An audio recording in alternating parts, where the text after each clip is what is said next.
ലാലേട്ടൻ എന്ത് പറഞ്ഞു സിനിമ കണ്ട് കഴിഞ്ഞ ശേഷം? പുറത്തിറങ്ങുമ്പോൾ സൂക്ഷിക്കണം പറഞ്ഞു. പിന്നെ ലാൽ സാറിൻ്റെ കൂടെ പെർഫോം ചെയ്യുമ്പം എനിക്കിതിനു മുമ്പ് ചെയ്യാൻ ഭാഗ്യം കിട്ടിയിട്ടുണ്ട് ഡ്രാമ എന്ന് പറയുന്നത്. ശരിക്കും പറഞ്ഞു കഴിഞ്ഞാൽ നമ്മുടെ കൈയും കാലും പറയും. മോഹൻലാൽ അല്ല, ഞാനൊരു സാധാരണ ക്യാരക്ടർ എന്നുള്ള രീതിയിൽ പുള്ളി കംഫർട്ടബിൾ ആക്കും. പക്ഷേ നമുക്കൊരു ഇതില്ലേ, who is standing opposite you എന്നുള്ളൊരു സാധനം ഭയങ്കരമായിട്ട് അടിക്കും. ഞാനും മായ ചേച്ചിയും കവിത തിയേറ്ററിൽ പോയിരുന്നു. അപ്പൊ ആ സമയത്ത് 2 പിള്ളേർ വന്നിരുന്നു ചേച്ചിയോടെ ഫോട്ടോ എടുക്കാൻ. എന്നെ കണ്ടപ്പോൾ മനസ്സിലായില്ല, പക്ഷെ അടുത്ത് വന്നപ്പോഴാണ് മനസ്സിലായി. കണ്ട ഉടനെ അതെ കൊച്ചു പറഞ്ഞു എനിക്ക് പേടിയാവുന്നു. ശരിക്കട്ടോ, എനിക്കിപ്പോ സംസാരിക്കുമ്പോ ആ ഒരു ഫീൽ വരുന്നുണ്ട്. നമ്മളോടൊന്നും മിണ്ടത്തില്ല. ആദ്യത്തെ 2-3 ദിവസം ക്യാരക്ടർ പിടിച്ചിട്ട് ഷോട്ട് കഴിഞ്ഞാലും ഇയാൾ പോയിട്ട് അവിടെ മാറി നിന്നിട്ട് ഇങ്ങനെ ഒറ്റയ്ക്ക് ഇരിക്കുന്നു. അവിടെ പോയി മാറി ഇങ്ങനെ ചിന്തിക്കല്, ഫേസ് എക്സ്പ്രഷൻ. അപ്പൊ ഞാൻ 2-3 ഷോട്ട് കഴിഞ്ഞപ്പോൾ ഞാൻ പറഞ്ഞു അത് ഷോട്ടിന് മാത്രം മതി കേട്ടോ, ക്യാരക്ടർ അല്ലാതെ റിയൽ ലൈഫിൽ ഒരിക്കലും is not at all similar to the character he play. ഒരിക്കലും അല്ല. എനിക്ക് ഭയങ്കര അടുത്തറിയാവുന്ന കുട്ടി. നമുക്കങ്ങനെ ആഗ്രഹമില്ലായിരുന്നു അഭിനയിക്കാൻ. അപ്പയുടെ കൂടെ സപ്പോർട്ട് ചെയ്ത് അല്ലെങ്കിൽ പ്രൊഡക്ഷൻ ഹൗസ് ബാക്ക് എൻഡിൽ വർക്ക് ചെയ്യാനായിരുന്നു. ഇതുവരെ ഞാൻ അങ്ങനെ നേരെ തൊട്ട് നമ്മൾ അങ്ങനെ ആയിരുന്നു. ഞാൻ ശരിക്കും ഒഫീഷ്യലി കയറിയത്. ലൊക്കേഷൻസ് എല്ലാം സെറ്റ് ഇട്ടിരിക്കുന്നതാണ്. സീനറി അറിയത്തില്ല എത്ര പേർക്ക് അറിയാവുന്നതാണ്. ആ 2 വീടുകളും സെറ്റ് ഇട്ടതാണ്. ആ 2 വീടുകളും സെറ്റ് ഇട്ട് ഒറിജിനൽ വീടല്ല അത്. പ്ലംബിംഗ് വർക്ക് ഉണ്ട്, പൈപ്പ് വരെ വർക്ക് ചെയ്യുന്ന വീട് ഉണ്ടാക്കിയിരിക്കുന്നത്. അതിന്റെ ഇന്റീരിയേഴ്സ് ഒക്കെ ഒരു സ്റ്റുഡിയോ, ആ സെയിം വീട് റീക്രിയേറ്റ്. അങ്ങനെ 4 വീട് അതിനകത്ത് സെറ്റ് ഇട്ടിരിക്കുന്നത്. ഒരു മെസ്സി എന്നൊരു ഡോഗ് ഉണ്ട്, ആളുടെ ഒരു പെർഫോമൻസ് ഉണ്ട്, ഞെട്ടിച്ച് കളഞ്ഞു. ഭയങ്കര ഹാർഡ് വർക്ക് അതിനകത്തുണ്ട്. കാരണം ഭയങ്കര പാടാണല്ലോ ആനിമൽസിന്റെ റിയാക്ഷൻസ് കിട്ടാൻ. ഒറിജിനൽ പേര് മെസ്സി എന്നാണ്. മെസ്സി പല ആൾക്കാരും ചിന്തിച്ചത് നമ്മള് മെസ്സിന്ന് പർപ്പസ്ഫുള്ളി ഇട്ടതാണ്. ഒരിക്കലും അല്ല. അതായത് ആ ഡോഗിന്റെ പേര് മെസ്സി എന്നാണ്. കറക്റ്റ് എത്ര അടി കിട്ടിയിട്ടുണ്ട്? നല്ല ഫൈറ്റ് സീക്വൻസ് ആയിരുന്നു. അത് നമ്മൾ നല്ല മാക്സിമം റിയൽ ആയിട്ട് തന്നെയാണ് ചെയ്തിരിക്കുന്നത്. നമുക്ക് ആർക്കും ഡ്യൂപ്പില്ല. ഞങ്ങൾ ചെയ്ത എല്ലാ മായയും, ഞാനും ജോക്കും അശ്വിനും എല്ലാരും അശ്വിനൊക്കെ ആ റിയാക്ഷൻസ് ഒക്കെ അവന്റെ ഭയങ്കര സാറ്റിസ്ഫാക്ഷൻ ആണ് ആ സിനിമയുടെ വിജയം. എന്റെ ക്ലൈമാക്സിലെ ആ സീക്വൻസ് ആണ് എല്ലാവരെയും കയ്യടി കിട്ടുന്നത്. അത് ആ ഗ്രാഫ് ഇങ്ങനെ പോയി ലാസ്റ്റ് പീക്ക്. ഇതൊക്കെ പറഞ്ഞു കഴിഞ്ഞാൽ നമ്മൾ മൊത്തം സിനിമ പറയുന്നത് അല്ല, അത് കുഴപ്പമുണ്ടോ? കുഴപ്പമില്ലായിരിക്കില്ലേ? പേടി എന്ന പോലെ തന്നെ ആദ്യമായിട്ട് ഒരു സിനിമയിൽ വില്ലനോട് ക്രഷ് തോന്നുന്നു എന്ന രീതിയിൽ കമന്റ്സ് വരുന്നുണ്ട്. അങ്ങനെയുള്ള കമന്റ്സ് ഒന്നും ശ്രദ്ധിക്കാറില്ല. എല്ലാവർക്കും ഇഷ്ടമായി. അത് പെർഫോമൻസിന്റെ ആണ്. അപ്പൊ എന്ത് പറഞ്ഞു? അപ്പൊ ഭയങ്കര ഹാപ്പി ആയിരുന്നു. അത് കേൾക്കുമ്പോഴാണ് എനിക്കും ഒരു സന്തോഷം. കാരണം അതാണല്ലോ എൻ്റെ ഒരു ആഗ്രഹമായാലും. ഇതെന്നു വെച്ചാൽ ഇതൊരു ഹോപ്പാണ്, ഇതൊരു ബിലീവാണ്. ഒരാളെ ട്രസ്റ്റ് ചെയ്തിട്ട് വി ആർ ഡൂയിങ് സംതിങ്. അപ്പം ജൂൽ ആന്റണിയെ അത് കംപ്ലീറ്റ്ലി ട്രസ്റ്റ് ചെയ്ത് മക്കൾ അതുപോലെ പെർഫോം ചെയ്യുന്നുള്ള ട്രസ്റ്റിന്റെ പുറത്താണ് ഇത് ചെയ്യുന്നത്.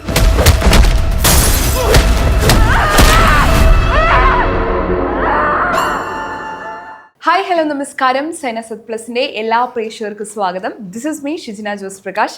ഇപ്പോൾ തിയേറ്ററുകളിൽ സക്സസ്ഫുള്ളി റണ്ണിങ് ആയിക്കൊണ്ടിരിക്കുന്ന തുടക്കം എന്ന ഏറ്റവും പുതിയ ചിത്രത്തിലെ 2 മെയിൻ വില്ലന്മാരാണ് ഇന്ന് എൻ്റെ കൂടെ ജോയിൻ ചെയ്യുന്നത്. ഒരുപാട് സ്നേഹത്തോടെ സ്വാഗതം, നമസ്കാരം. ഈ സിനിമ കണ്ട് ഹാങ് ഓവർ മാറാത്തോണ്ടേ നിങ്ങളെ കാണുമ്പോൾ ഒരു പേടി മനസ്സിലുണ്ട്. സത്യമായിട്ട് പണി കണ്ടപ്പോൾ ബോബുചേട്ടന് ഓൾറെഡി നമുക്ക് പേടിയാവും. ചുമ്മാ ഇന്റർവ്യൂ ഒന്ന് സംസാരിക്കുമ്പോഴേ പേടിയാവും ഞങ്ങൾക്ക്. ആ പേടി ഞങ്ങളുടെ മനസ്സിൽ എപ്പോഴും ഉണ്ട്. എനിക്ക് ഈ സിനിമയിലൂടെ തന്നെ ആളുകളെ പേടിപ്പിക്കുക, പിന്നീട് പുറത്തു പോകുമ്പോൾ ആ ഒരു പേടി ആളുകളിൽ കാണാന്ന് പറയുമ്പോൾ നിങ്ങൾക്ക് എങ്ങനെ അത് ഫീൽ ചെയ്യുക? അത് ക്യാരക്ടറുടെ പെർഫോമൻസ് വർക്ക് ആവുമ്പോ അത് അറിയുമ്പോ ഒരു ഭയങ്കര സന്തോഷം. അതാണ് നമ്മൾ ശ്രമിച്ചത്. നിങ്ങൾക്ക് പേടി തോന്നുന്നു പറഞ്ഞല്ലേ? അതെ, അവിടെയാണ് നമ്മുടെ സാറ്റിസ്ഫാക്ഷൻ. ഇപ്പൊ സിനിമ കണ്ടിട്ടുള്ള റെസ്പോൺസ് പറയൂ. ഭയങ്കര പോസിറ്റീവായിട്ടുള്ള റെസ്പോൺസ് ആണ് ഇപ്പൊ കേട്ടോണ്ടിരിക്കുന്നത്. നിങ്ങൾ രണ്ടുപേരും എങ്ങനെയാണ്, എന്തൊക്കെ റെസ്പോൺസാ കേൾക്കണേ?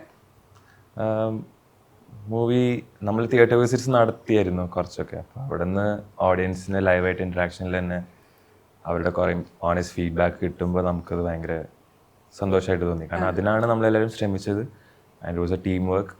അപ്പോൾ ആ ഒരു ടീമിൻ്റെ ഒരു എഫേർട്ട് എല്ലാം കൂടി ഒരുമിച്ച് വരുമ്പോഴാണ് ഇങ്ങനത്തെ ഒരു റിയാക്ഷൻ അല്ലെങ്കിൽ ഔട്ട്പുട്ട് നന്നാവുമ്പോൾ ആ ഒരു ഫീലിംഗ് വരുന്നത്. അപ്പോൾ അതിൽ ഭയങ്കര സന്തോഷമാണ്. ഇവിടെ ബോബുചേട്ടാ, എനിക്കിപ്പം ഏറ്റവും കൂടുതൽ ഞാൻ സന്തോഷിക്കുന്ന വിസ്മയം ജോക്കുവിൻ്റെ കാര്യത്തിലാണ്. അപ്പം കാരണം ഞാനിത് ഓൾറെഡി എനിക്ക് ഓഡിയൻസ് ഒരിക്കൽ എനിക്കിത് കിട്ടിയതാണ് പണിയിലൂടെ. അപ്പം ഞങ്ങളിത് സിനിമ ഇറങ്ങുന്നതിന് മുമ്പ് ഡിസ്കസ് ചെയ്തിട്ടുള്ള കാര്യമാണ്. അതായത് day by day what will happen. Cinema release ചെയ്ത് കഴിഞ്ഞ് ഇങ്ങനെയായിരിക്കും, സെക്കൻഡ് ഡേ ഇങ്ങനെയായിരിക്കും. അപ്പം കാരണം നമുക്കറിയാം ഒരു സിനിമ ഹിറ്റായി കഴിയുമ്പോൾ അതിനകത്ത് ക്യാരക്ടേഴ്സ്, എസ്പെഷ്യലി ആൾക്കാർ നോട്ടീസ് ചെയ്യുന്ന ക്യാരക്ടേഴ്സ്, അതിന് കിട്ടുന്ന അപ്രിസിയേഷൻ നമുക്കിപ്പോൾ തിയേറ്ററിൽ പോയി ഓഡിയൻസിൻ്റെ അടുത്താണെങ്കിലും അല്ലാതെ നമുക്ക് കിട്ടുന്ന കോൾസും അല്ലാതെ മെസ്സേജുകളും എല്ലാം ഇതിപ്പോൾ നമുക്ക് ഞാൻ പറയില്ലേ ചേട്ടാ നന്നായിട്ടുണ്ടായിരുന്നു, സൂപ്പറായിരുന്നു, അല്ലെങ്കിൽ യു ഡൺ എക്സെപ്ഷണലി വെൽ എന്ന് പറയുന്ന ഒരു മെസ്സേജ് ആരുടെ നിന്ന് കിട്ടിയാലും ഓൾവേസ് അവാർഡ്. പിന്നെ അത് ഭയങ്കര ഒരു ഫീലിംഗ്. കാരണം ബിക്കോസ് നമ്മളൊരു കുറേ നാളിപ്പോൾ നമ്മൾ ത്രോ ബാക്ക് ചെയ്യും what we were doing at that time. അത് അന്ന് നന്നായിട്ട് പണിയെടുത്തതിന്റെ റിസൾട്ടാണ് നമുക്ക് ഇന്ന് കിട്ടുന്നത്. അങ്ങനെ ചോദിക്കട്ടെ, ഇപ്പൊ നിങ്ങൾക്ക് ഒരുപാട് മെസ്സേജസ് ആയാലും പുറത്ത് വരുമ്പോൾ തന്നെ ഒരുപാട് വലിയ ആർട്ടിസ്റ്റുകളൊക്കെ നന്നായി എന്ന് പറയെങ്കിൽ കൂടെ മനസ്സിൽ ഓർത്ത് വെക്കുന്ന ഒരു കാര്യമുണ്ടോ? ആളുകൾ സിനിമ കണ്ടിറങ്ങി വന്ന് പറഞ്ഞൊരു മൊമെന്റ് ഓർമ്മയുണ്ടോ രണ്ടുപേർക്കും? അത് എനിക്ക് തോന്നുന്നു ഞാനും മായ ചേച്ചിയും കവിത തിയേറ്ററിൽ പോയിരുന്നു. അപ്പൊ ആ സമയത്ത് 2 പിള്ളേര് വന്നായിരുന്നു ചേച്ചിയോടെ ഫോട്ടോ എടുക്കാൻ. എന്നെ കണ്ടപ്പോ മനസ്സിലായില്ല, പക്ഷെ അടുത്ത് വന്നപ്പോഴാണ് മനസ്സിലായത്. അപ്പൊ അതുവരെ അവര് ഭയങ്കര ഹാപ്പി ആയിരുന്നു. കണ്ട ഉടനെ അതെ കൊച്ചു പറഞ്ഞു എനിക്ക് പേടിയാവുന്നു. ശരിക്കട്ടോ, എനിക്കിപ്പോ സംസാരിക്കുമ്പോ ആ ഒരു ഫീൽ വരുന്നുണ്ട്. ഇപ്പം വളരെ ചെറുപ്പത്തിൽ വിസ്മയിൽ ആശിഷിനെ അറിയുന്ന ഒരാളല്ലേ, അപ്പൊ ഇവരുടെ കൂടെ അഭിനയിക്കാൻ പറ്റുക, ഇവരുടെ പെർഫോമൻസ് കാണുക എന്ന് പറയുന്നത് എങ്ങനെയാണ്? എനിക്കങ്ങനെ ഇവരുടെ ചെറുപ്പകാലം എനിക്ക് അധികം ബന്ധങ്ങളില്ല, പക്ഷെ ഞാൻ കഴിഞ്ഞ കുറച്ച് വർഷങ്ങളായിട്ട് ഐ നോ ദം വെൽ.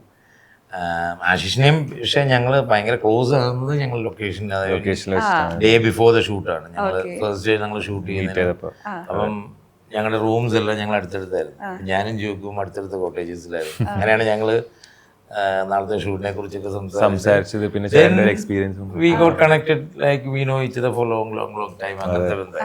ഈ വില്ലൻ വേഷം ചെയ്യുമ്പോൾ എന്തെങ്കിലും പറഞ്ഞു തന്നിട്ടുണ്ടോ, നീ ഇങ്ങനെ ട്രൈ ചെയ്താൽ നന്നായിരിക്കും അങ്ങനെ എന്തെങ്കിലും? ഓ ഞങ്ങള് അതാ ഒരു സെറ്റിന്റെ മൊമെന്റിലായിരുന്നു. എപ്പോഴും ഫീഡ്ബാക്സ് തരായിരുന്നു ബാബു ചേട്ടൻ. പിന്നെ എൻ്റെ അടുത്ത് പറയലുണ്ടായിരുന്നു ആ ഒരു ലൊക്കേഷനിൽ അല്ലെങ്കിൽ ഷൂട്ടിന്റെ സമയത്തായിരിക്കണം നീ ലൈക്കിനോ ആ ഒരു ക്യാരക്ടർ ട്രൈ ചെയ്യാൻ നോക്കണ്ട, അല്ലാണ്ട് അത് ത്രൂ ഔട്ട് ഷൂട്ട് കഴിഞ്ഞാലും വീട്ടിൽ പോകുമ്പോഴൊന്നും പാടില്ല എന്നൊക്കെ പറഞ്ഞു. അങ്ങനെ പറയാൻ കാര്യം എന്താ വെച്ചാല് നമ്മള് ഒരു ആക്ടർ ഇപ്പൊ നമ്മള് ഡയറക്ടർ നമ്മൾ ഫസ്റ്റ് ഫിലിം ചെയ്യുമ്പോൾ എന്നോടാണെങ്കിലും ജോജു പണിയുടെ സമയത്ത് പല അഡ്വൈസുകൾ തരും. കാരണം നമ്മുടെ ക്യാരക്ടർ വ്യത്യാസമാണ്. നമ്മൾ പ്ലേസ് ചെയ്യാൻ പോകുന്ന ക്യാരക്ടർ ടോട്ടലി ഡിഫറെൻ്റ് ആണ്. ഇപ്പം ആശിഷിൻ്റെ റിയൽ ലൈഫിലെ ക്യാരക്ടർ യാതൊരു ബന്ധമില്ലാത്തൊരു ക്യാരക്ടറാണ് ആശിഷ് പെർഫോം ചെയ്തത്, ആ ക്രൂര വില്ലനിസം. അപ്പം അതിനുവേണ്ടി പ്രിപ്പയർ ചെയ്യാൻ പറയും നമ്മുടെ directors. So keep the mood. അപ്പം അവര് അതായത് പറഞ്ഞു തരുന്ന കാര്യം അവർ ചിലർ പറയും ഇന്ററാക്ട് ചെയ്യേണ്ട, അധികം ആൾക്കാരുമായിട്ട് സോഷ്യലൈസ് ചെയ്യേണ്ട. ഇതെന്താന്ന് വെച്ചാൽ ജോക്ക് പ്ലേസ് ചെയ്യാൻ പോകുന്ന ക്യാരക്ടർ ഭയങ്കര ഒരു ഭയങ്കര extreme, no dialogues, so you have to play with your face and eyes. അപ്പം അങ്ങനെ ഒരു ക്യാരക്ടർ പ്ലേസ് ചെയ്യുമ്പം അതിനുവേണ്ടി എനിക്ക് തോന്നുന്നു ഉറപ്പായിട്ടും ജീവട് പറഞ്ഞു കൊടുത്തിട്ടുണ്ടായിരിക്കും. അതെ, എൻ്റെ അടുത്ത് പറഞ്ഞിരുന്നു ഇന്ററാക്ഷൻസ് വേണ്ട സെറ്റ്സിലായാലും. അപ്പൊ ഞാൻ എപ്പോഴും പാട്ട് കേട്ടായിരുന്നു ഇരിക്കാറ്. ഞാൻ എപ്പോഴും മ്യൂസിക്. നമ്മളോടൊന്നും മിണ്ടത്തില്ല. ആദ്യത്തെ 2-3 ദിവസം ക്യാരക്ടർ പിടിച്ചിട്ട് ഷോട്ട് കഴിഞ്ഞാലും ഇയാൾ പോയിട്ട് അവിടെ മാറി നിന്നിട്ട് ഇങ്ങനെ ഒറ്റയ്ക്ക് ചിന്തിക്കുന്നു. അവിടെ പോയി മാറി ഇങ്ങനെ ചിന്തിക്കല്, ഫേസ് എക്സ്പ്രഷൻ. അപ്പൊ ഞാൻ 2-3 ഷോട്ട് കഴിഞ്ഞപ്പോ ഞാൻ പറഞ്ഞു അത് ഷോട്ടിന് മാത്രം മതി കേട്ടോ, ക്യാരക്ടർ അല്ലാതെ. അത് ഞാൻ ആ ടെൻഷനും ഉണ്ടായി, കാരണം നമുക്ക് ഔട്ട്പുട്ട് കൊടുക്കണമല്ലോ. സത്യം. അപ്പൊ ആ ഒരു മൂഡിലായിരുന്നു ഫുൾ ടൈം സെറ്റിൽ ഉണ്ടായിരുന്നത്. ഞാൻ ആരുടെ അടുത്ത് അങ്ങനെ നോർമലി ഞാൻ അങ്ങനെ സംസാരിക്കില്ല, കുറവാണ്. ചേച്ചി അങ്ങനെ. അപ്പൊ ഞങ്ങൾ രണ്ടുപേരും എപ്പോഴും ഡിസ്കഷൻസ് നടത്തായിരുന്നു. ഞാൻ ചേച്ചി ആൾക്കാരെ കണക്റ്റഡ് അല്ലെങ്കിൽ അവർക്ക് അങ്ങനെ അല്ലാതെ ആർക്കും പറ്റില്ല. എന്നാലും ചിലരുണ്ട്. ഇപ്പൊ ഞാനൊക്കെ നമുക്ക് ഭയങ്കര ഓണാക്കുന്നത് പോകുമ്പോ അത് മിസ്സാവും. അത് വരില്ലോ ആൾക്കൂട്ടത്തില് വന്ന് ഒരാൾ വരുമ്പോഴത്തേക്ക് അവർ ഭയങ്കര പോസിറ്റീവ് എനർജി കിട്ടുന്ന ഒരു. അയ്യോ, എല്ലാവർക്കും ഭയങ്കര. ലാൽ സാർ ഓറയാണ്, മോഹൻലാൽ ഓറയാണ്. അത് ലാൽ സാറിനെ, ലാൽ സാറിന്റെ പ്രസൻസ്. അപ്പൊ ഞാൻ അങ്ങനെയാന്നല്ല പറഞ്ഞു, മോഹൻലാൽ സാർ ഓറയെന്ന് പറഞ്ഞു.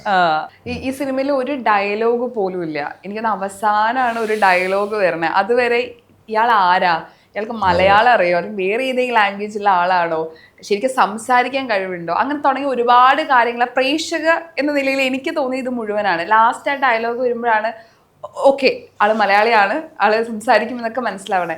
ആ ഡയലോഗും കൂടി ഇല്ലെങ്കിൽ ആസ് എ പ്രേക്ഷക എനിക്ക് തോന്നിയത് അതും കൂടി ഇല്ലെങ്കിൽ നമുക്ക് കുറേ കൺഫ്യൂഷൻ ഉണ്ടാവും ഈ ഒരു ക്യാരക്ടറെ പറ്റിയിട്ട്.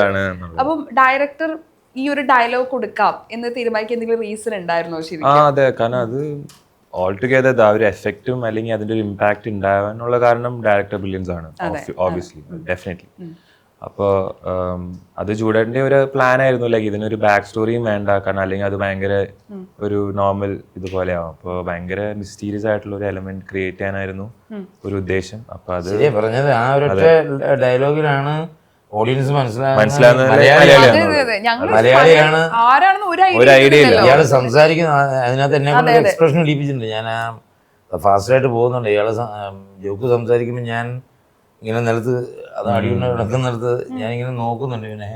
പക്ഷെ ഇപ്പൊ ഡയലോഗ് ഇല്ലെങ്കിലും ഇൻഡിക്കേഷൻസ് കുറെ ഉണ്ടല്ലോ. ഇപ്പൊ ഇവര് പറയുന്നത് എനിക്ക് മനസ്സിലാവുന്നുണ്ട്. പിന്നെ അശ്വിന്റെ ക്യാരക്ടർ ബോബിച്ചാറിന്റെ അടുത്ത് പറയുന്നുണ്ട്, അവൻ എന്റെ അടുത്ത് പറയുന്നുണ്ട്, ഇങ്ങനെ പറയുന്നുണ്ട്. അപ്പൊ ഓഫ് സ്ക്രീൻ ഞാൻ സംസാരിക്കുന്നുണ്ട്, പക്ഷെ ഓൺ സ്ക്രീൻ ഞാൻ സംസാരിക്കുന്നില്ല എന്നുള്ളൂ. അതും എഗെയിൻ ഒരു ഡയറക്ടർ സ്റ്റോറി ടെല്ലിങ്ങിന്റെ ഒരു പ്രത്യേകത, ഒരു യൂണിക്നെസ് ആയിരുന്നു. അതെ, വേണമെങ്കിൽ നേരത്തെ ഡയലോഗ് പറയായിരുന്നു. ഫൈറ്റ് സീനിൽ നമുക്ക് വേണമെങ്കിൽ ഡയലോഗ് പറയേണ്ട സിറ്റുവേഷൻ ഉണ്ടായിരുന്നു, പക്ഷെ അതിലൊന്നും പറഞ്ഞു. പിന്നെ ഫോൺ കോൾസ് ഒക്കെ വരുന്നുണ്ടല്ലോ. അപ്പൊ ഓഫ് സ്ക്രീൻ എന്തായാലും അങ്ങനെ പ്രത്യേകിച്ച് ഈ സിനിമയിലെ ജൂഡ് ഈ ക്യാരക്ടേഴ്സിനെയാണ് റിവീൽ ചെയ്തിരിക്കുന്നത്. അങ്ങനെ വലിയ ഇൻട്രോ ആയിട്ടൊന്നും സ്ട്രേറ്റ് ജോക്കിന്റെ ഇനിഷ്യൽ മൂവി തുടങ്ങുന്ന സമയത്താണെങ്കിലും അവിടുത്തെ ഒരൊറ്റ സീനിൽ മനസ്സിലാവും ഇയാൾ ആരാന്നുള്ളത്. മായയുടെ ക്യാരക്ടർ സ്ട്രേറ്റ് എൻട്രി ആണ്. ഈവൻ എന്റെ ക്യാരക്ടർ സ്ട്രേറ്റ് കൊണ്ട് പ്ലേസ് ചെയ്തിരിക്കുക. അത് ആരാന്ന് ഏതാന്നൊന്നും പറയുന്നില്ല. ഞാൻ വരുന്ന സീനിൽ നിന്നാണ് ഓഡിയൻസിന് മനസ്സിലാവും. അത് പ്യുവർലി ജൂഡിന്റെ ബ്രില്യൻസ്. പിന്നെ അശ്വിന്റെ ക്യാരക്ടറായാലും സിനിമയിൽ ആ പേര് പറയുന്നില്ല, കുക്കു എന്നാണ് അവന്റെ ക്യാരക്ടർ പേര്. പക്ഷെ എനിക്ക് തോന്നുന്നില്ല സിനിമയിൽ അവർ പറയുന്നുണ്ട്. പക്ഷെ ആ ഒറ്റൊരു ഷോട്ടേ ഉള്ളൂ എനിക്ക് ഫോണിൽ ഒരു കോള് വരുന്നത്, കുക്കു എന്ന് എഴുതി.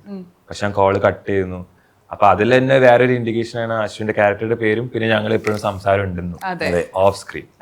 ഇതൊക്കെ ഒരു ക്യാരക്ടർ ബ്രില്യൻസ് ആണ്. അശ്വിന് വ്യത്യസ്തമായിട്ടുള്ള ഒരു അതെ അതെ, എപ്പോഴും ഹ്യൂമർ ചെയ്യുമ്പോൾ പെട്ടെന്ന് അവൻ അടിപൊളിയായിരുന്നു, ഉഗ്രനായിരുന്നു. ഇപ്പം ഈ വിസ്മയുടെ ആയെങ്കിലും ആശിഷിനാണെങ്കിലും പെർഫോമൻസ് കണ്ടിട്ട് ഞെട്ടിപ്പോയൊരു നിമിഷം ഉണ്ടോ ശരിക്കും ചേട്ടാ? ഇവരുടെ പെർഫോമൻസ് ഉണ്ട്, ഇവര് ഗംഭീരമായിട്ട് പെർഫോം ചെയ്യുന്നുണ്ടല്ലോ എന്ന് തോന്നി. എനിക്ക് ബാബുശാന്റെ ഉണ്ടായിരുന്നു. ഏതായിരുന്നു 100% അങ്ങോട്ടും ഇങ്ങോട്ടും ഉണ്ടായിരുന്നു. ഭയങ്കരമായിട്ട് ഞങ്ങള് പല ഇന്റർവ്യൂസിൽ പറഞ്ഞു, നമ്മള് ഷൂട്ട് തുടങ്ങി, നമ്മള് സെക്കൻഡ് ഡേ എൻ്റെ ജോക്കിൻ്റെയും മറ്റേ ടീ ഫാക്ടറി സീക്വൻസ് ആണ്. അത് വലിയ എക്സ്ട്രീം സീനാണ്, അത് വലിയൊരു മേജർ ഫൈറ്റുമാണ്. അപ്പം എനിക്ക് അന്നേരം തന്നെ ഇപ്പം ഫസ്റ്റ് എൻ്റെ എൻട്രി കഴിഞ്ഞാൽ തന്നെയുള്ള ഞങ്ങൾ തമ്മിലുള്ള പ്ലേ തന്നെ മനസ്സിലായി he's going to make a mark. അത് ഞാൻ ജോക്കിനോട് അന്ന് തന്നെ പറഞ്ഞായിരുന്നു. നമ്മൾ സീൻ കഴിഞ്ഞ് മായയുടെ അവസാനം സിനിമയുടെ ക്ലൈമാക്സിലോട്ട് എടുക്കുമ്പോൾ മായ റിയൽ ക്യാരക്ടറായി. റിയൽ എന്ന് വെച്ച് കഴിഞ്ഞാൽ മായ ടോട്ടലി ചേഞ്ച്. അത് അത്രയ്ക്ക് സിംഗിളാണ് ഞങ്ങൾ ആ ഫൈറ്റ് ചെയ്തത്.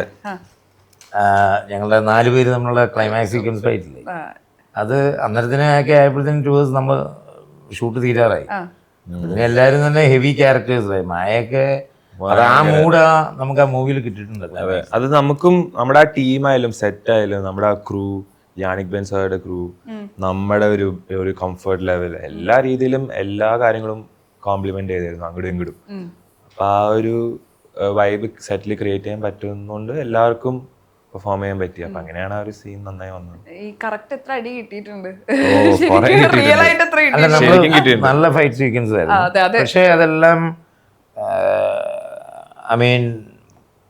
സാധാരണ സിനിമകളിൽ ഞാനിപ്പം ഫൈറ്റ് സീക്വൻസ് ഒക്കെ ചെയ്തതിനേക്കാൾ വെൽ സേഫ്റ്റി കുറച്ച് അഡ്വാൻസ്ഡ് ആയിരുന്നു. അല്ലാതെ എനിക്ക് ഫൈറ്റ് മാസ്റ്റേഴ്സിന്റെ ഒക്കെ, കാരണം നമുക്ക് സേഫ്റ്റി കാര്യങ്ങളൊക്കെ. പക്ഷെ ഫൈറ്റ് ചെയ്യുമ്പോൾ നമുക്ക് അതിനകത്ത് ഒരു കള്ളത്തരം കാണിക്കാൻ പറ്റില്ല, നമുക്ക് ഫൈറ്റായിട്ട് തന്നെ ചെയ്യുള്ളൂ. അപ്പം അത് നമ്മൾ നല്ല മാക്സിമം റിയലായിട്ട് തന്നെയാണ് ചെയ്തിരിക്കുന്നത്. നമുക്ക് ആർക്കും ഡ്യൂപ്പില്ല. ഞങ്ങൾ ചെയ്ത എല്ലാ മായയും ഞാനും ജോക്കും അശ്വിനും എല്ലാരും അശ്വിനൊക്കെ ആ റിയാക്ഷൻസ് ഒക്കെ അവന്റെ ഭയങ്കര ക്ലൈമാക്സ് സീനാണ് അത് കാണേണ്ടത്. നമുക്ക് പൊട്ടിക്കാനും പറ്റില്ല, അത് അവിടെ തീർന്ന് തന്നെ കാണേണ്ടതാണ്. മിക്സിയിലെ സീൻ അവന്റെ റിയാക്ഷൻസ് ഒക്കെ ഉഗ്രനായിരുന്നു, ഓൺ പോയിന്റ് ആയിരുന്നു. പിന്നെ ചോപ്പ് ചെയ്യുന്ന എന്റെ കൈ ചോപ്പ് ചെയ്യുന്നത് ഭയങ്കര എല്ലാ രീതിയിലും ഭയങ്കര. ഇതൊക്കെ പറഞ്ഞു കഴിഞ്ഞാൽ നമ്മള് മൊത്തം സിനിമ അല്ല, അത് കുഴപ്പമുണ്ടോ? ഇപ്പൊ വിസ്മയായിട്ട് ഇപ്പൊ നിങ്ങൾക്ക് ഓൾറെഡി പണ്ട് അറിയാം, നിങ്ങൾ ഒരുമിച്ച് ഒരു സിനിമ ചെയ്യുന്നു, അത് ഓപ്പോസിറ്റ് ആയിട്ടുള്ള ഒരു ക്യാരക്ടർ, അത് നിങ്ങൾക്കിടയിൽ ഭയങ്കര കോൺവെർസേഷൻ ബിൽഡ് ആയിട്ടുണ്ടാവുമല്ലോ, അതെങ്ങനെയായിരിക്കും? അത് ഞങ്ങൾ ആദ്യം എനിക്ക് റിഹേഴ്സൽ തൊട്ടേ ഞങ്ങൾ ഇതിനെപ്പറ്റി സംസാരവും ഡിസ്കഷനും ഒക്കെ ആയിരുന്നു. അപ്പോൾ മായ ചേച്ചിയും ഞാനും അങ്ങോട്ടും ഇങ്ങോട്ടും ഞങ്ങള് സിനിമകളൊക്കെ കണ്ടായിരുന്നു. പിന്നെ അങ്ങനത്തെ ഓരോ റിസർച്ചും പിന്നെ സെറ്റ്സിലായാലും അങ്ങോട്ടും ഇങ്ങോട്ടും ഫീഡ്ബാക്സ് കൊടുക്കുക, പിന്നെ എന്തെങ്കിലും സജഷൻസ് പറയാ. പിന്നെ എപ്പോഴും ഉണ്ടായിരുന്നു സെറ്റ്സിലായാലും. ആദ്യം എൻ്റെ ആയിരുന്നു ആദ്യത്തെ ഒരു വീക്ക് ഷൂട്ട്. അപ്പൊ ചേച്ചി എല്ലാ ദിവസവും വന്നിരുന്നു. അപ്പോൾ എൻ്റെ അടുത്ത് പറയായിരുന്നു ഓരോ കാര്യങ്ങൾ ഇങ്ങനെ, അല്ലെങ്കിൽ ഫീഡ്ബാക്സ് ആയാലും.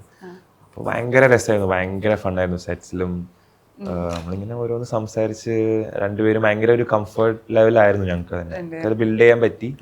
അപ്പൊ അത് ഭയങ്കരമായിട്ട് അത് ബെനിഫിറ്റ് ചെയ്തു ഞങ്ങൾക്ക് രണ്ടുപേർക്കും. ഈ പേടി എന്ന പോലെ തന്നെ ആദ്യമായിട്ട് ഒരു സിനിമയിൽ വില്ലനോട് ക്രഷ് തോന്നുന്നു എന്ന രീതിയിൽ കമന്റ്സ് വരുന്നുണ്ട്. കണ്ടായിരുന്നു ആശിഷ്? അങ്ങനെയുള്ള കമന്റ്സ് ഒന്നും ആശിഷ് ശ്രദ്ധിക്കാറില്ല. കണ്ടിട്ടില്ല? കണ്ടിട്ടുണ്ട്. ലോഡഡ് അല്ലേ, കാരണം എല്ലാവർക്കും ഒന്നും റെസ്പോണ്ട് ചെയ്യാൻ പറ്റുമെന്ന് എനിക്ക് തോന്നുന്നില്ല. കുറേ മെസ്സേജുകളും കാര്യം ഇനീഷ്യൽ, കാരണം എല്ലാവർക്കും ഇഷ്ടമായി. അത് പെർഫോമൻസിന്റെയാണ്. സത്യം. ക്യാരക്ടർ ഒരിക്കലും ഒരു വില്ലനെ ഇഷ്ടപ്പെടുത്തില്ല നമ്മള്. ശരിയാ. പക്ഷെ ആ വില്ലനെ ഇഷ്ടപ്പെടുന്ന അദ്ദേഹത്തിന്റെ ആ പെർഫോമൻസിന്റെ പീക്കാണ്. അത് ലാലേട്ടൻ എന്ത് പറഞ്ഞു സിനിമ കണ്ട് കഴിഞ്ഞ ശേഷം? പുറത്തിറങ്ങുമ്പോ സൂക്ഷിക്കണം പറഞ്ഞു. ആണോ? ശരിയാ. ക്ലീൻ ഷേവ് നടക്കാനൊക്കെ പറഞ്ഞു.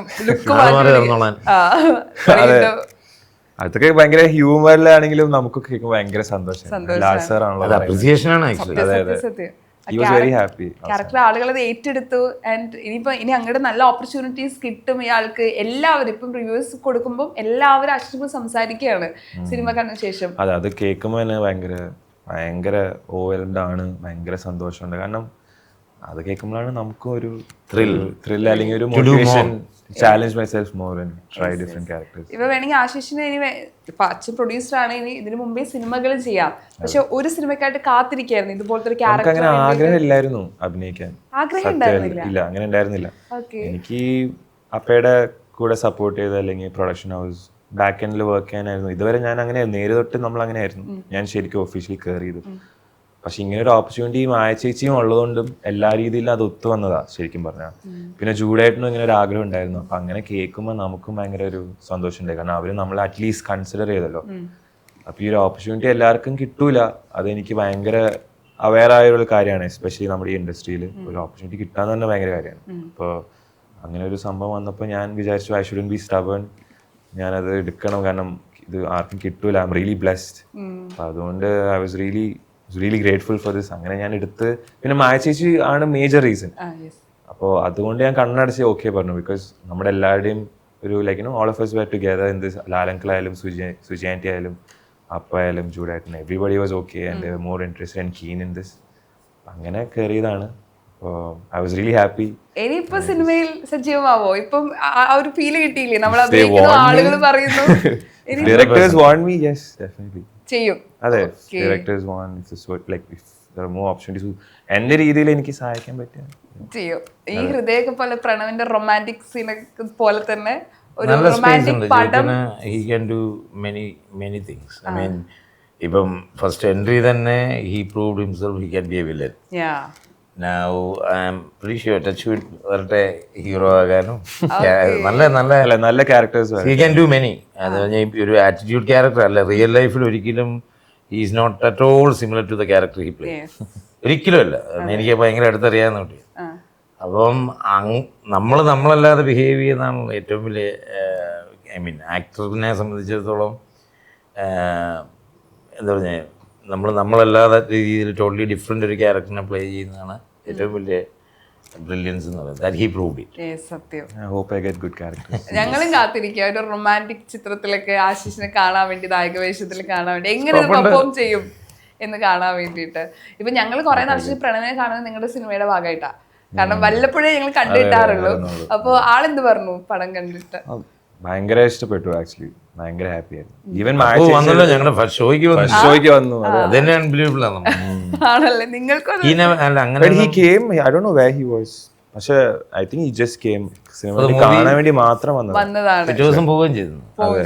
ബിക്കോസ് ആ ഒരു മൊമെന്റിൽ പാകമാണെന്ന് തോന്നുന്നു. Because all of us told. പിന്നെ അപ്പുചേട്ടൻ തന്നെ ഡിസൈഡ് ചെയ്ത് വന്നതാണ്. നിങ്ങളുടെ ആ ഒരു മൊമെന്റ് ഭയങ്കര സ്പെഷ്യൽ ആയിട്ട്. കാരണം എല്ലാവരും കൂടി ഇരുന്ന് കാണുമ്പോൾ കുറച്ചുകൂടി നമുക്ക് സന്തോഷം ഉണ്ടാവും. he loved it. എന്റെ അടുത്ത് മാച്ച് ഭയങ്കര നല്ലതായിട്ട് പറഞ്ഞു. ഇഷ്ടപ്പെട്ടു. അപ്പൊ എന്ത് പറഞ്ഞു ചോദിക്കട്ടെ? കാരണം ഇങ്ങനെ ഒരു ക്യാരക്ടർ അവർ ഭയങ്കര പ്രൗഡ് ആയിരിക്കുമല്ലോ അത് കാണുന്ന സമയത്ത് സ്ക്രീനിൽ. ഭയങ്കര ഹാപ്പി ആയിരുന്നു.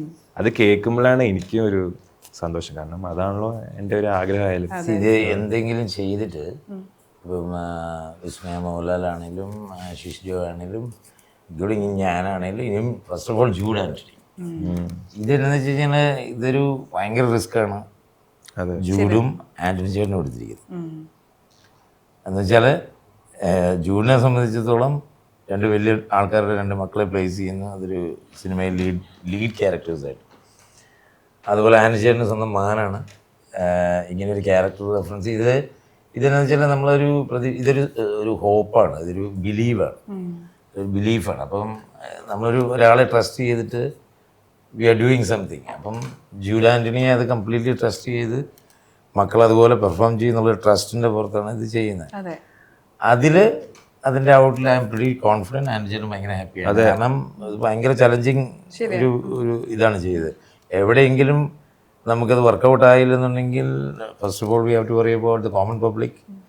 പിന്നെ ക്രിറ്റിസിസം ചെയ്യാനിരിക്കുന്ന കുറേ ആൾക്കാരുണ്ട്, അല്ലാത്തവരുണ്ട്, അപ്പം പേഴ്സണൽ ടാർഗറ്റ് ഉള്ളവരുണ്ട്. ഇവരെല്ലാവരും കൂടെ നമ്മളൊക്കെ ഒന്ന് കുറേ വിളിക്കും. അത് എല്ലാ മൂവികൾക്കും ഉണ്ടാവും. അപ്പം അങ്ങനെയൊക്കെ നോക്കിക്കഴിഞ്ഞാൽ പിന്നെ we all are very happy. അതെ എൻ്റെ അടുത്തും മാച്ചീഷയുടെ അടുത്ത് രണ്ടുപേരുടെ അടുത്തും ഭയങ്കര കാര്യമായിട്ടായിരുന്നു പറഞ്ഞത്. ഭയങ്കര ഹാപ്പി ആയിരുന്നു. ഈ എല്ലാം ലൈക്ക് ഓബിയസ്ലി ഓഡിയൻസ് അക്സെപ്റ്റ് ചെയ്യുമ്പോഴാണല്ലോ അതിന്റെ ഒരു ഫൈനൽ റിസൾട്ട് എന്ന് പറയുന്നത്. What he did is, Antony ചേട്ടൻ്റെ മറുസൈഡിൽ what he did is he chose the best technicians. Technically we were I think the best. Jude Anthony director, Jomo Dijono Akilin camera. They're one of the best cinematographers. ബാക്കി technical side എല്ലാം പിന്നെ ചമ്മൻ ചേട്ടൻ Vijay music, costume, every part, even fight sequence. Silva master, Yannick Ben, they are the top kind of top fight masters in the industry. Technically I think we were best. അപ്പൊ അതിനകത്തൊന്നും ഒരു കോംപ്രമൈസും ഇല്ല. പിന്നെ ഇതിനകത്തുള്ള മെയിൻ കാര്യങ്ങൾ മുഴുവൻ ലൊക്കേഷൻസ് എല്ലാം സെറ്റ് ഇട്ടിരിക്കുന്നതാണ്. സീനറി അറിയത്തില്ല എത്ര പേർക്ക് അറിയാവുന്നതാണ്. ആ രണ്ട് വീടുകളും സെറ്റ് ഇട്ടതാണ്. ഒറിജിനൽ വീടല്ല അത്. ആ രണ്ട് വീടും പ്യൂർലി അതിനകത്ത് ഈവൻ പ്ലംബിംഗ് വർക്ക് ഉണ്ട്, പൈപ്പ് വരെ വർക്ക് ചെയ്യുന്ന വീട് ഉണ്ടാക്കിയിരിക്കുന്നത്. ഇന്റീരിയേഴ്സ് ഒക്കെ ഒരു സ്റ്റുഡിയോ.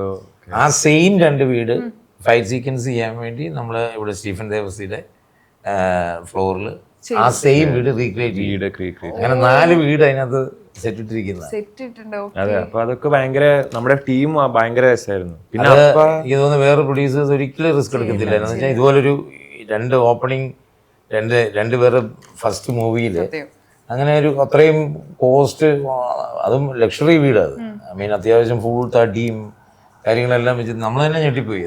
പിന്നെ അപ്പയ്ക്കും ഭയങ്കര ഒരു ഇൻവോൾവ്മെന്റ് ഉണ്ടായിരുന്നു. ഈവൻ ഇൻ ദ സ്റ്റോറിയിലായാലും ജൂഡേട്ടൻ്റെ അടുത്തും അവർ അപ്പയും സംസാരിച്ചിട്ടൊക്കെ ആയിരുന്നു കുറേ ഇൻപുട്സും വന്നത്. പിന്നെ അപ്പയുടെ ഇത്രയും വർഷമുള്ള എക്സ്പീരിയൻസിൽ അതിൽ ഭയങ്കര ബെനിഫിറ്റ് ഉണ്ടാക്കി.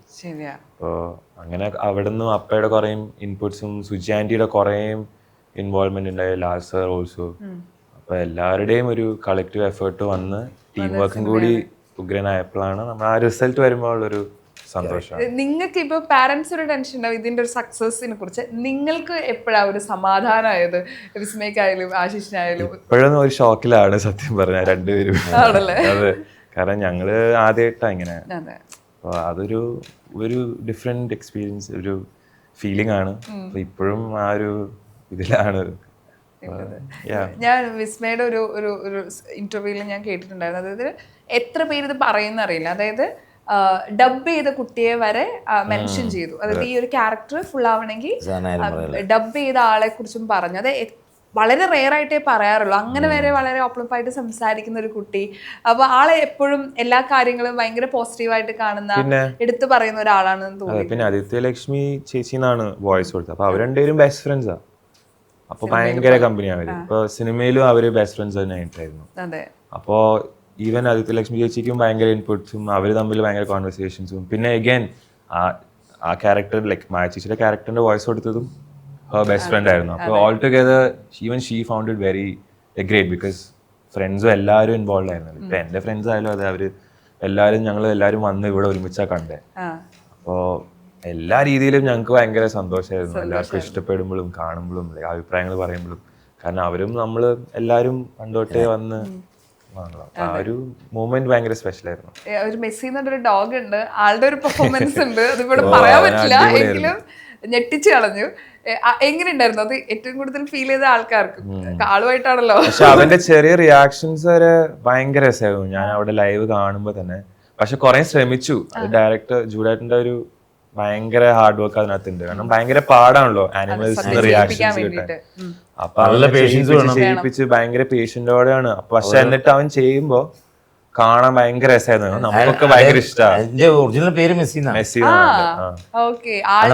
നമ്മള് പലയിടത്തും പറയേണ്ട വന്നു. അത് പല ആൾക്കാരും ചിന്തിച്ചത് നമ്മള് മെസ്സിന്ന് പർപ്പസ്ഫുള്ളി ഇട്ടതാണ്. ഒരിക്കലും അല്ല. അതായത് ആ ഡോഗിന്റെ പേര് മെസ്സി എന്നാണ്. എന്ന് വെച്ചാല് നമ്മൾ ആ പേര് തന്നെ യൂസ് ചെയ്യാൻ ജൂഡ് അത് എക്സ്പ്ലെയിൻ ചെയ്തായിരുന്നു. കാരണം നമുക്ക് എപ്പോഴും നമുക്കൊരു ഡോഗിനെ കമാൻഡ് ചെയ്യുമ്പോൾ അതിന്റെ പേര് വിളിക്കണം. എനിക്ക് ഡോഗുണ്ട്, അതിനെ ട്രിഗർ എന്നാണ് പേര്. അപ്പൊ ട്രിഗർ എന്ന് വിളിച്ചാലേ അത് വരുള്ളൂ. ട്രിഗി ട്രിഗി എന്നാണ് വിളിക്കുന്നത്. അപ്പം അതിന്റെ പേര് വിളിച്ചാലേ അതിന്റെ കമാൻഡ് അനുസരിക്കുള്ളൂ. അതെ. ആദ്യം വേറെന്തോ പേര് പ്ലാൻ ചെയ്തു. ഹാരി എന്നായിരുന്നു. ഹാരി. മെസ്സി തന്നെ. കാരണം ഹാരി എന്ന് വിളിച്ചിട്ട് അവൻ കേൾക്കുന്നില്ല. അപ്പൊ പിന്നെ വേറെ മെസ്സി എന്ന് വിളിക്കുമ്പോഴാണ് പിന്നെ റിയാക്ഷൻ വരുന്നത്. അപ്പൊ അങ്ങനെ പിന്നെ മെസ്സിനായി. ആളുടെ ഒരു മൂഡ് അനുസരിച്ചിട്ടായിരിക്കും വന്ന് അഭിനയിക്കുന്നുണ്ടാവും. അതിന്റെ കൂടെ അഭിനയിക്കുന്നുണ്ടാവും. പിന്നെ അവന് ഷൂട്ടിൽ ആ സമയത്ത് ഉണ്ടാവും. അപ്പൊ നമുക്കൊരു നേരം പോക്കായിരുന്നു. അവന്റെ കൂടെ കൂടി നല്ല രസമായിരുന്നു. ഓൾറെഡി ഇപ്പം ജൂഡ് ആന്റണി പോലത്തെ ഒരു ഡയറക്ടർ, നമുക്ക് ഒരുപാട് നല്ല ചിത്രങ്ങൾ തന്ന ഡയറക്ടറാണ്. അപ്പം അദ്ദേഹത്തിന്റെ കൂടുതൽ എക്സ്പീരിയൻസ് എങ്ങനെ, അദ്ദേഹത്തിന്റെ സെറ്റ് എങ്ങനെയായിരുന്നു ശരിക്കും? ഇപ്പൊ ഒരു സീരിയസ് മൂഡ് പിടിക്കണം, എങ്ങനെ ആൾക്കൊരു നിർബന്ധങ്ങളൊക്കെ ഉണ്ടായിരുന്നു സെറ്റിൽ? എനിക്ക് തോന്നുന്നു ജൂഡേട്ടൻ ഒരു പെർഫെക്ഷണലിസ്റ്റ് പോലെയാണ്. കിട്ടുന്നത് വരെ ശ്രമിക്കും. എല്ലാരെയും കൊണ്ട് അവരുടെ മാക്സിമം എടുക്കാൻ നോക്കും. അങ്ങനത്തെ ഒരു ഡയറക്ടറാണ്. അപ്പോൾ അങ്ങനെ നോക്കുമ്പോൾ ഭയങ്കര ഒരു ഓപ്പർച്യൂണിറ്റി ആയിട്ടാണ് ഞാൻ കാണുന്നത്. I am really grateful. കാരണം 2018 ആയാലും ഐ തിങ്ക് നമ്മുടെ ഇൻഡസ്ട്രീനെ തന്നെ ഹെൽപ്പ് ചെയ്തൊരു സിനിമയാണ്, even with box office wise. കാരണം ആ സിനിമ ഹിറ്റായി അത് എക്സ്ട്രീം ലെവലിൽ ലോകം മൊത്തം അറിഞ്ഞപ്പോഴാണ് നമ്മുടെ ഒരു കപ്പാസിറ്റിനെ നമുക്ക് മനസ്സിലാവുന്നത്. ലൈക്ക് മൈ മീനിങ് നമ്മുടെ ഇൻഡസ്ട്രി. അപ്പൊ അത് തുടക്കം കുറിച്ച ഒരു ഡയറക്ടറാണ്. അത് കഴിഞ്ഞിട്ടാണ് പിന്നെ വന്ന കുറെ ഹിറ്റുകളും. അപ്പോൾ അത് സ്റ്റാർട്ട് ചെയ്ത ഒരു ഡയറക്ടർ എന്നുള്ള രീതിയിലും ഭയങ്കര ഒരു ഓപ്പർച്യൂണിറ്റി തന്നെയായിരുന്നു ജൂഡേട്ടനായിട്ട്. അതും പറഞ്ഞു വരുമ്പോൾ 2018 പോലൊരു സിനിമ എടുത്ത് ഹാർഡ് വർക്ക് റോസിന്റെ ക്ലബിൽ കയറി ഒരു മൂവി എടുത്ത ആളുടെ അടുത്ത സിനിമ ആഫ്റ്റർ 4 years 3 years. പിന്നെ ഈ ലൊക്കേഷനെ കുറിച്ച് പറഞ്ഞപ്പം ഇപ്പൊ ഈ പലരും ചിന്തിക്കുന്ന ഒരു ഭയങ്കര മിസ്ജഡ്ജ്മെന്റ് ഉണ്ട് നമുക്ക് ആൾക്കാരെ കുറിച്ച്. ഈ ഓഡിയൻസ് അല്ലെങ്കിൽ നമ്മൾ കോമൺ പീപ്പിൾ തന്നെ ജഡ്ജ് ചെയ്യും, ഇയാൾ ഇങ്ങനെയാണ്, ഇയാൾ അങ്ങനെയാണെന്നുള്ളത്. ഇപ്പം ജൂഡിനെ കുറിച്ചാണെങ്കിലും നമുക്ക് പല ഡയറക്ടേഴ്സിനെ കുറിച്ച് ഇപ്പം എന്നെക്കുറിച്ച് ഭയങ്കര മോശം അഭിപ്രായമാണെന്ന് പലരും എന്നെ എടുക്കുന്നുണ്ട്. അത് നമുക്കൊന്നും ചെയ്യാൻ പറ്റില്ല. ജൂഡിനെ കുറിച്ച് ഞാനൊക്കെ തന്നെ സിനിമയുടെ ഷൂട്ടിങ്ങിന് മുമ്പ് നമ്മൾ ചോദിക്കുമല്ലോ അടുത്ത പടം ജൂഡിൻ്റെ ആണ്. അപ്പോൾ നമ്മൾ ഫ്രണ്ട്സിനോടൊക്കെ സിനിമയിലുള്ള ഫ്രണ്ട്സിനോട് എങ്ങനെ ഉണ്ടല്ലേ കുഴപ്പമില്ല, ഞാൻ ചീത്തയൊക്കെ കേട്ടിട്ടുണ്ട് എന്നൊക്കെയുള്ള രീതി പറയാം. പക്ഷെ ടോട്ടലി ഡിഫറെൻ്റ് ആണ് ഞാൻ തുടക്കത്തിൻ്റെ ലൊക്കേഷൻ കണ്ട ജൂഡ്. പിന്നെ അതായത് ഇയാൾ ചൂടനാണ് ഒന്നുമല്ല, അദ്ദേഹത്തിന് വർക്കിന്റെ കാര്യത്തിൽ അയാൾ ഭയങ്കര ഡെഡിക്കേറ്റഡ് ആണ്. അത് കാണുമ്പോഴാണ് നമുക്ക് ഈ ചൂടാകാത്തതും ദേഷ്യപ്പെടാത്ത ഒരു ഡയറക്ടേഴ്സും അല്ല ടെക്നീഷ്യൻസും ഒന്നും ഇല്ല. കാരണം ഒരാളോട് ഒരു കാര്യം പറഞ്ഞു കഴിഞ്ഞാൽ അത് നമ്മൾ ദേഷ്യപ്പെടും. ആക്ടേഴ്സ് പല സിറ്റുവേഷനിലും ദേഷ്യപ്പെടും. നമുക്ക് പല സീക്വൻസ് ചെയ്യുമ്പോൾ വേറെ പലരും തെറ്റിക്കും, കൂടെയുള്ള ആൾക്കാർ തെറ്റിക്കും, നമുക്ക് ദേഷ്യം തോന്നും. അതിലൊന്നും ചെയ്യാൻ പറ്റില്ല, അതൊരു വർക്കിന്റെ ഭാഗമാണ്. പിന്നെ ക്യാപ്റ്റൻ ഓഫ് ദ ഷിപ്പ് ആണല്ലോ. പിന്നെ is on carrying all the pain. ഇതിന്റെ ഞാൻ പറഞ്ഞില്ലേ, ഇതിന്റെ റിസൾട്ട് വന്നിട്ട് ഇതൊരു മോശമായി കഴിഞ്ഞാൽ who is the one who going to handle all this? Director. പ്രൊഡ്യൂസർക്ക് അതിന്റെ ഫിനാൻഷ്യൽ നഷ്ടം വേറെ. അതെന്ന് പറഞ്ഞാലും ഏറ്റവും കൂടുതൽ ചീത്തപ്പേര് വരാൻ പോകുന്ന ഡയറക്ടർക്കായിരിക്കും. അതെല്ലാ സിനിമയുടെയും അപ്പം അവര് ഓഫ് കോഴ്സ് അവർക്ക് അതിൻ്റെ അവർ വിചാരിക്കുന്ന രീതിയിൽ ആ ചിന്തിക്കുന്ന പോലെ ആ സീൻ കിട്ടാൻ വേണ്ടി they will try there best. നമ്മളോട് സ്നേഹത്തിൽ സംസാരിക്കും, 2 പ്രാവശ്യം സ്നേഹത്തിൽ സംസാരിക്കും, ഒരു 10 പ്രാവശ്യമൊക്കെ കഴിയുമ്പോഴത്തേനും എല്ലാവരുടെയും സ്നേഹം മാറും. പിന്നെ പറഞ്ഞിട്ട് കാര്യമില്ല, കയ്യിൽ നിന്ന് പോകും. പിന്നെ ഓഡിയൻസിന്റെ ഒരു പൾസൊക്കെ അറിയാം ഭയങ്കരമായിട്ട് ചൂടായിരുന്നു. അതേപോലെയാണ് സിനിമ. ഭയങ്കര ഫൺ ലൊക്കേഷൻ ആയിരുന്നു, നമ്മുടെ ഫൺ ലൊക്കേഷൻ ആയിരുന്നു. ഒന്നാമത് ഇറ്റ്സ് ലൈക്ക് എ ഫാമിലി. എല്ലാവരും ഫാമിലി പോലെ. ജൂഡിന്റെ ഫാമിലി ഉണ്ടായിരുന്നു. അതെ അവരെല്ലാരും ഉണ്ടായിരുന്നു. സുചേച്ചി ലൊക്കേഷനാണ്, ആൻറ്റി ചേട്ടനുണ്ട്, ഇവന്റെ അമ്മ ശാന്തി ഉണ്ട്, പെങ്ങള്, ബ്രദറിലോ, സംടൈംസ് ലാൽ സാർ ഓൾസോ വന്നു. അതങ്ങനെ ഒരു ഭയങ്കര ലൈവ് ലൊക്കേഷൻ ആയിരുന്നു. അല്ലാതെ നമ്മൾ ഭയങ്കര എൻജോയ് ചെയ്ത് വർക്ക് ചെയ്ത മൂവിയാണ്.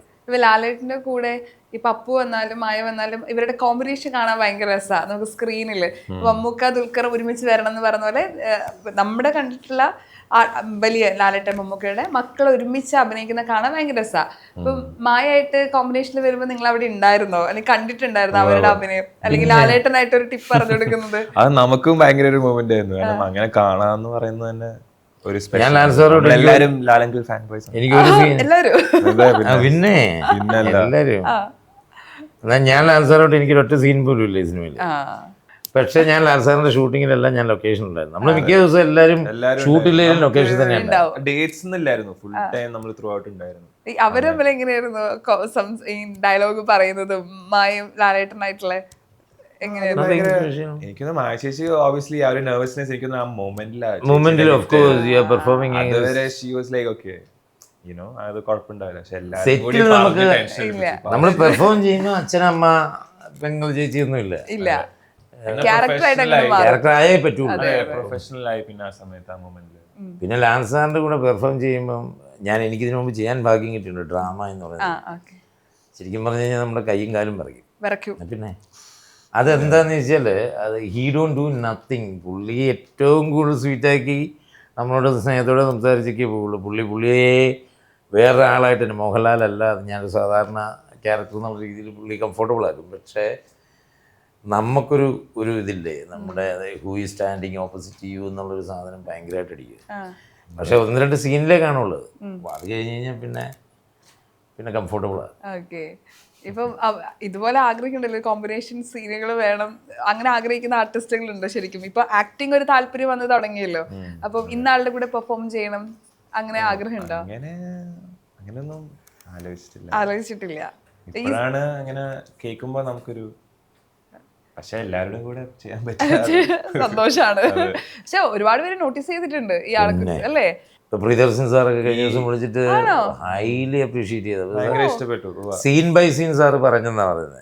അത്രയ്ക്ക് സാറൊക്കെ ഓൾറെഡി എസ്റ്റാബ്ലിഷ് ആയിട്ടുള്ള ലൈക്ക് ടാലൻസ് നമ്മുടെ ഇൻഡസ്ട്രിയിലായാലും ലൈക്ക് ഇത്രയും നമ്മൾ റെസ്പെക്ട് ചെയ്യുന്ന കുറേ ആൾക്കാരും, അപ്പം അവരൊക്കെ ഇങ്ങനെ പറയുമ്പോഴാണ് നമുക്ക് ഒരു മോട്ടിവേഷൻ അല്ലെങ്കിൽ ഒരു കോൺഫിഡൻസ് കിട്ടുക. കാരണം അവരൊക്കെ ഇത്രയും ലെജൻഡറി സ്റ്റാറ്റസ് ഉള്ളവരാണ്. അതെ. അപ്പൊ അവര് ഓരോന്ന് ഇങ്ങനെ പറയുമ്പോൾ നമുക്ക് എനിക്ക് ഭയങ്കര ഓവർവെൽമിഡ് ഫീലിംഗ് ആയിരുന്നു. എനിക്ക് എങ്ങനെ റിയാക്ട് ചെയ്യണ പോലും അറിയില്ലായിരുന്നു. അപ്പൊ അങ്ങനെ ഭയങ്കര സ്പെഷ്യൽ ഞാൻ പറഞ്ഞത് നമ്മൾ ഡിസ്കസ് ചെയ്തിട്ടുള്ള എനിക്ക് ബിക്കോസ് എനിക്ക് ഈ ട്രാവൽ ഞാൻ ഒന്ന് ചെയ്തതാണ്. ഞാൻ പണി എന്ന് പറയുന്ന സിനിമയ്ക്ക് ഇറങ്ങി ഞാൻ അൺഎക്സ്പെക്റ്റഡ് ആയിട്ടാണ് എനിക്ക് വാറൻ ദേവി എന്ന് പറയുന്ന ക്യാരക്ടർ ഇത്രയും ഹിറ്റാവുന്നതും ഭയങ്കര അൺഎക്സ്പെക്റ്റഡ് ആയിരുന്നു. പക്ഷേ ഈ മൂവി ഇറങ്ങിക്കഴിഞ്ഞുള്ള ഓരോ ഡേയും was different. First day was different, second day was different. ഓരോ ദിവസം കഴിയും തോറും നമുക്ക് വരുന്ന ചേഞ്ചസ് കാണാം. അപ്രിസിയേഷൻസ് നമ്മുടെ സോഷ്യൽ മീഡിയയിലുള്ള നമ്മളെ അക്കൗണ്ട് ആൾക്കാരിങ്ങനെ ഫോളോ ചെയ്ത് തുടങ്ങുന്നു, അതിൽ എൻക്വയറീസ് നടത്തുന്നു, നല്ല അപ്രിഷിയേറ്റ് ചെയ്യുന്നു. പിന്നെ ആൾക്കാർ എവിടുന്നെങ്കിലുമൊക്കെ നമ്പർ എടുത്ത് നമ്മളെ വിളിച്ചിട്ട് അപ്രിഷിയേറ്റ് ചെയ്യുന്നു. ഈ സിനിമയുടെ ആൾക്കാരെല്ലാം എവിടുന്നേലുമൊക്കെ നമ്പർ എടുക്കുക. ഒരാൾക്ക് എനിക്കൊരാളുടെ പെർഫോമൻസ് കണ്ടിട്ട്, ഞാനിപ്പോൾ അശ്വിൻ്റെ പെർഫോമൻസ് തുടക്കത്തിൽ കണ്ടിട്ട് ഫീൽ ലൈക്ക് എനിക്കൊന്ന് വിളിച്ച് അയാളുടെ ഒരു വാക്ക് പറയാൻ തോന്നുന്നത് അത് ഭയങ്കരമാണ്. അങ്ങനെ എല്ലാവരും ചെയ്യത്തില്ല, കാരണം അവരവർക്ക് എല്ലാവരും അങ്ങനെ മനഃപൂർവ്വമല്ല, അതിന് മെനക്കെടാറില്ല. പക്ഷെ അങ്ങനെ ഒന്ന് സംഭവിക്കുന്നതെന്ന് പറയുന്നത് അത് ഭയങ്കര ഡീപ്പാണ്. അത് ഓപ്പോസിറ്റ് സൈഡിലുള്ളവർക്ക് അത് ഭയങ്കര സന്തോഷമാണ്. എനിക്ക് വളരെ അൺഎക്സ്പെക്റ്റഡ് ആയിട്ട് വിനീത് ശ്രീനിവാസന്റെ കോള് വന്നു. അപ്പൊ എന്നെ ജൂഡ് സാറിന്റെ ഗുരുവാണ് ആക്ച്വലി എന്താ പറയുന്നത് എഡി ആയിട്ട് വന്നില്ല. അപ്പം എന്നെ ജൂഡ് വിളിച്ചിട്ട് പറഞ്ഞു, ബോബി ചേട്ടാ എൻ്റെ ഗുരു നിങ്ങളെ ഇപ്പോൾ വിളിക്കും, ഞാൻ നമ്പർ കൊടുത്തിട്ടുണ്ടെന്ന് വെച്ചാൽ ആരാണ് അവിടെ പറഞ്ഞു, വിനീത് ശ്രീനിവാസൻ. അണ്ണാ അങ്ങനെയൊന്നും പുള്ളി ഒരാളുടെ നമ്പർ ചോദിക്കുന്നതല്ല, ഞാൻ കൊടുത്തിട്ടുണ്ട്, എടുത്തേക്കണമെന്ന് പറഞ്ഞു. മൊമെൻ്റ് വിളിച്ച് സെയിം തിങ് ഞാൻ എൻ്റെ ഓരോ സീൻസിലും നമ്മുടെ ഓരോ റിയാക്ഷൻസും ഡയലോഗ് എല്ലാം വിനീത് ശ്രീനിവാസനോട് പറഞ്ഞപ്പോൾ ഞാൻ സീരിയസ്ലി ആരാണ് ഒരു ബ്രില്യൻ്റ് ഡയറക്ടർ ആക്ടറാണ്. അപ്പം അതിനേക്കാൾ ഉപരി ഒരു ഗുഡ് പേഴ്സണാലിറ്റി. പുള്ളി ഭയങ്കര ക്വയറ്റായിട്ടുള്ള പേഴ്സണാലിറ്റിയാണ്, എല്ലാവരെയും വിളിച്ചിട്ട് ഇടപെടാൻ. അതെ, അതൊക്കെ അങ്ങനെയൊക്കെ സംബന്ധിച്ച് ഭയങ്കര യുണീക്കായിരുന്നു അത്. അപ്പം നമ്മൾ കുറേ നേരം ഇങ്ങനെ ചിന്തിച്ചിരിക്കാം, ദൈവമേ, അപ്പോൾ നമ്മൾ ഹാർഡ് വർക്ക് ചെയ്തതിൻ്റെ റിസൾട്ട് ഉണ്ട് എന്ന് പറയുന്ന ഒരു സാധനം. ഇങ്ങനെ നമുക്കിത് കിട്ടുമ്പോൾ ഉള്ള ത്രില്ല് എന്നാന്ന് വെച്ചാൽ we want to do more. നമ്മൾ സിനിമ കണ്ടു കഴിയുമ്പോൾ തന്നെ സ്ക്രീനിൽ നമ്മൾ വീണ്ടും വീണ്ടും തിയേറ്ററിലൊക്കെ വാച്ച് ചെയ്യുമ്പോൾ നമുക്ക് തോന്നാറുണ്ട് അയ്യോ നമുക്ക് കുറച്ചുകൂടെ അവിടെ അങ്ങനെ ചെയ്യാമായിരുന്നു ഇങ്ങനെ ചെയ്യാം. അത് നമുക്ക് തോന്നും റിപ്പീറ്റ്ലി കാണുന്ന സമയത്ത് ഈ ഒരു റിയാക്ഷൻ കൊടുക്കായിരുന്നു ഇങ്ങനെ എന്നൊക്കെ തോന്നാറുണ്ട്. അല്ലെ ഡയലോഗ് ഇങ്ങനെ പറഞ്ഞിരുന്നെങ്കിൽ അത് ഈ വേരിയേഷനിൽ പറയുന്നത് ഒന്നും ചെയ്യാനില്ല, നമുക്ക് തോന്നുന്നതാണ്. പക്ഷെ ആക്ടേഴ്സ് സംബന്ധിച്ച് ഡെയിലി നിങ്ങൾ ഓരോ കാര്യങ്ങൾ ട്രൈ ചെയ്തുകൊണ്ടിരിക്കില്ലേ? ഇപ്പൊ അടുത്ത പടം വരുന്ന സമയത്ത് നിങ്ങൾ പഠിച്ചുകൊണ്ടിരിക്കില്ലേ പുതിയ പുതിയ കാര്യങ്ങൾ? നമ്മൾ പഠിക്കാനുള്ളൂ every movie is a new beginning. ഈ ക്ലൈമാക്സ് ഫൈറ്റ് എത്ര ദിവസം എടുത്തു? എത്ര ടൈം എടുത്ത് ഷൂട്ട് ചെയ്ത് കഴിഞ്ഞതാണ് അത് ശരിക്കും? 9-10 ദിവസം. അത് കുറേ നമ്മൾ തന്നെ 10-14 ദിവസം മറ്റേ പ്ലാൻ ചെയ്തിരുന്നത്. അതിനകത്ത് നമ്മൾ 5-6 ദിവസം റിഹേഴ്സൽ എന്നൊക്കെ പറഞ്ഞ് വെച്ചിരുന്നു. പക്ഷെ ആക്ച്വലി നമ്മൾ അങ്ങനെ വലിയ റിഹേഴ്സൽ ഒന്നും ചെയ്തിട്ടില്ല, നമ്മൾ നേരെ കയറുമായിരുന്നു. പക്ഷേ ഐ തിങ്ക് ഒരു 8 ദിവസം 8-9 ദിവസം പോയി. ഫുൾ ഡേ നമ്മുടെ ആക്ഷൻ ഷൂട്ട്സ് ആയിരുന്നു. നമ്മളവിടെ സെറ്റ് ഇട്ട് ചെയ്യുമായിരുന്നു. സ്റ്റീവൻ ദേവസിലോട്ട് ഞാൻ പറഞ്ഞില്ല വീഡിയോ റീക്രിയേറ്റ് ചെയ്തിട്ട് അത് അവിടെ ഇവിടുന്ന് ആ വീട്ടിൽ നിന്ന് ഷൂട്ട് ചെയ്തിട്ട് തിരിച്ച് ഇവിടെ വരുമ്പോഴത്തേക്ക് സെയിം വീടാടുന്ന റിയാക്ഷൻ ഭയങ്കരമായിരിക്കുമല്ലോ നിങ്ങളുടെ? ഞെട്ടിയിട്ടുണ്ടാവും. കാരണം ഒത്തിരി നമുക്ക് ഈ സേഫ്റ്റി മെറ്റീരിയൽസ് എല്ലാം ഇട്ടിട്ട് വേണമല്ലോ ചെയ്യാൻ വേണ്ടിയിട്ട്. ഒരുപാട് എടുത്ത് നേരത്തൊക്കെ അടിക്കുന്നു. റോപ്സും പിന്നെ അത് സപ്പോർട്ട് ചെയ്യാനുള്ള ഇപ്പൊ മാസ്റ്ററുടെ ടീം ഉണ്ടായിരുന്നു, സിൽവർ മാസ്റ്ററുടെ യാനിക് ബെന്റെ ടീം.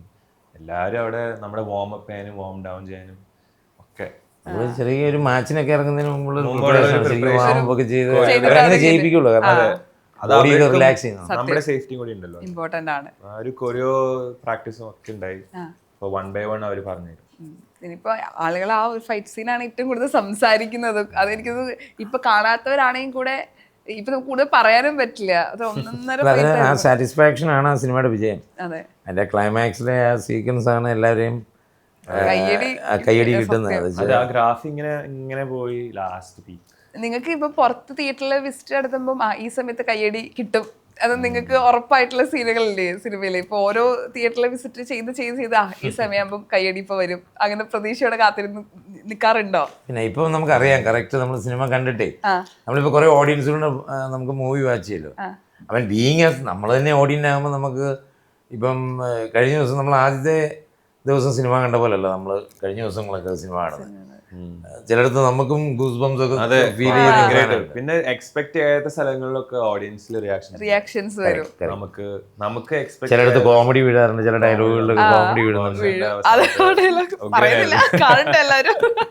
പുറത്തെല്ലാവർക്കും അറിയാം. അതെ, അത് ആളുകൾ ഇപ്പൊ ട്രോളുകൾ പറയുന്നുണ്ട്. അപ്പൊ എന്നാലും സിനിമ ഗംഭീരമായിട്ടുള്ള ഒരു സിനിമയായിരുന്നു, നല്ല തുടക്കമായിരുന്നു.